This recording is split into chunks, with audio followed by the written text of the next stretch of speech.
Hello kiddies!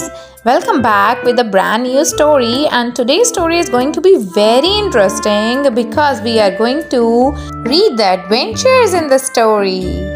So let's begin. The name of the story is Puss in Boots, and it's a fairy tale by Charles Perrault.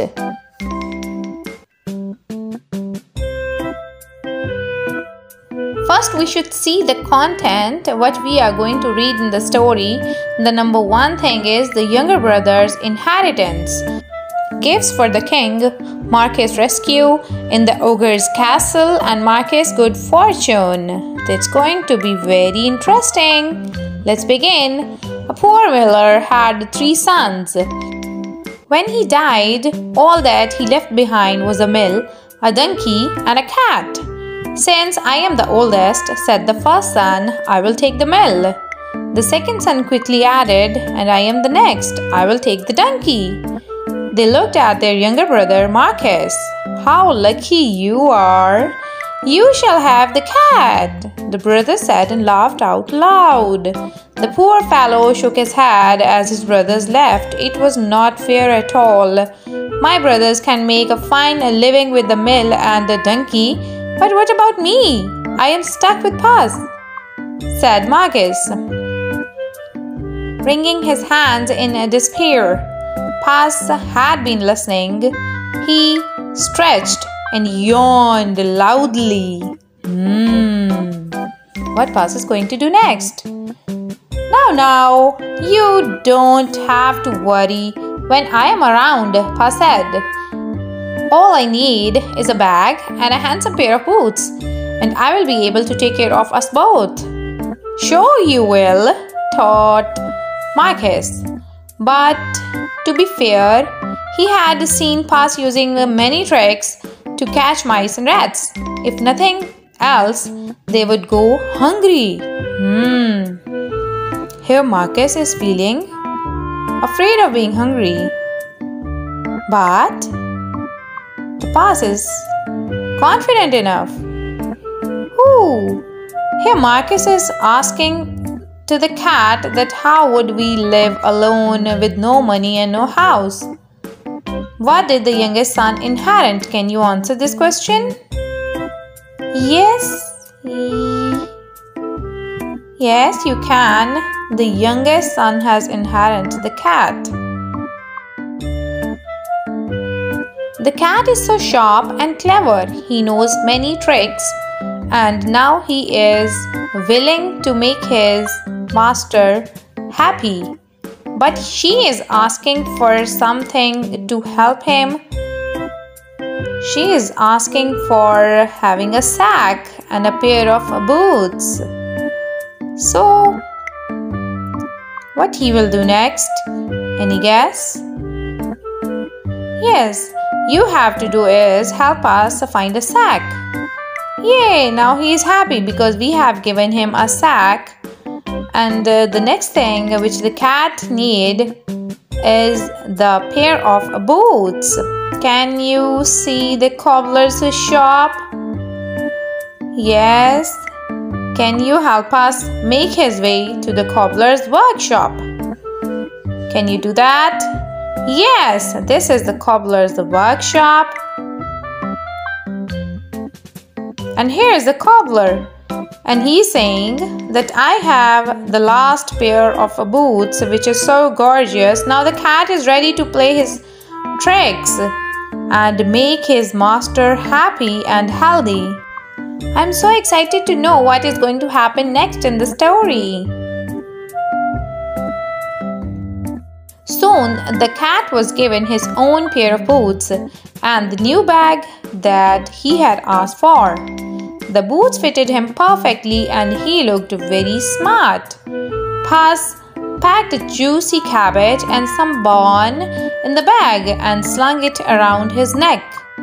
He polished his whiskers and set out. Puss headed straight to the spot where there were plenty of rabbits. He had a great plan in mind. Puss opened the bag wide and wide behind a tree. Soon a rabbit came hopping by. He saw the cabbage and leaped straight into the bag. Whoosh! As quick as the wind, Puss grabbed the bag and tied it closed with a piece of string. With the rabbit in his bag, Puss walked straight over the king's palace. He bowed low and presented him with the rabbit. "Your Majesty," said Puss in boots in a royal voice, "this humble gift comes from my master, Lord Marquis of Carabas." This was a fancy name that Puss had chosen for his master. "What a thoughtful gift," said the king, who loved roasted rabbit. The next time, Puss managed to catch the brace of partridges and took them once again to the king. "This is wonderful, tell your master. I am very pleased," said the king, who loved porridge stew even more. "Ooh, what's happening in here?" This went on for 2 months. Puss was becoming an expert at catching game and the king was getting plumper. "Oh, the cat is so clever. Wow. Help the cat to catch the rabbit. Help Puss make a bait for the rabbit. What the rabbits love to eat? Juicy cabbage. Can you see the cabbage?" "I can. Yes, we have put the cabbage in the bag and help us catch the rabbit. We have to catch the rabbit.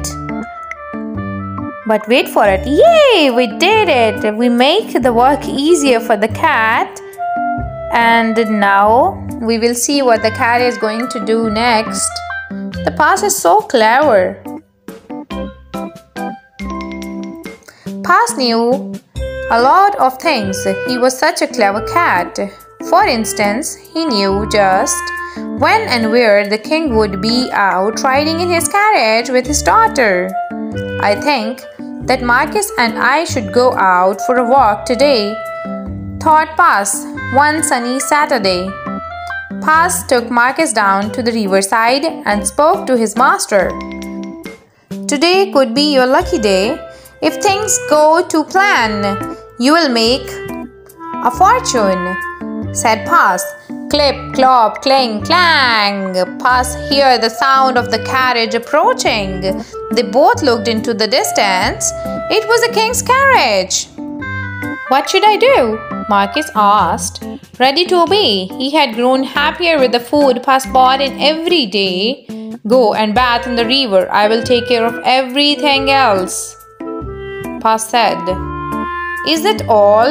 cried Marcus. He pulled off his clothes and jumped into the river at once. Splash! Quickly, Puss hid his master's clothes behind a rock. "Help! My master is drowning! Somebody save him!" Puss wailed. He was trembling from head to toe. The king recognized Puss at once. He remembered all the lovely meals he had enjoyed thanks to the cat. The king jumped out of the carriage. "Go and save him quickly," the king said to his servants. Puss said to the king, "Your Majesty, some nasty thieves have stolen my master's clothes." "Is that so? Don't worry. I will find a suit for him," said the king. He ordered his servants to fetch some fine clothes. Soon, Marcus was pulled out of the water and the king's servants handed over a handsome suit for him to wear. As soon as Marcus put on those clothes, he looked just like a prince. He stood tall and handsome and smiled shyly at the princess. Surprise, surprise! The princess fell head over heels in love with Marcus. In here, we have the scene where Puss has brought his master to the riverside and now he is asking him to have a dive in the river. And his master has removed his clothes and went into the water. Now what you need to do is help us hide his master's cloth. Where we will put the clothes behind the stone. And now help Puss to find the carriage of the king. Can you see any carriage in the story? Yes, I can. Yes, where is the king's coach? Yay! Now the Puss is asking for the couch to arrive at the spot. Now we have to guide the king to the spot like this. It's a cute little puzzle. I'm enjoying a lot. We need to make the way clear for the king to reach to the river. Little bit more, and yes, he arrived. See, he arrived over here. The couch has arrived, and the king and the daughter and his servant is here. What's going to be next in the story is a surprise, and you have to wait for the second part. Bye bye, kiddies. Good night.